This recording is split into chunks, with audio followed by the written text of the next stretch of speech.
मंडळी, आज आम्ही गेलो होतो फिरायला आणि तिथे आम्ही ट्राय केले स्मूथी. स्मूथी म्हणजे काय, ही 7-Elevenमध्ये आम्हाला एक ग्लास मिळाला. त्याच्यामध्ये बरेचसेच फळांचे छोटे छोटे तुकडे केलेले होते.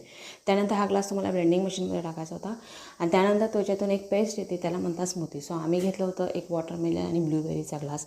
त्याच्यानंतर आम्ही बिलिंग केलं. त्यानंतर हा ग्लास घेऊन गेलो ब्लेंडिंग मशीनमध्ये, स्कॅन केला तरच ती मशीन ओपन होते. आतमध्ये ग्लास ठेवायचा असतो आणि मग ती सगळी ऑटोमॅटिक प्रोसेस होते आणि एक मस्त अशी छान अशी एक पेस्ट तयार होऊन येते, त्याला म्हणतात स्मूथी.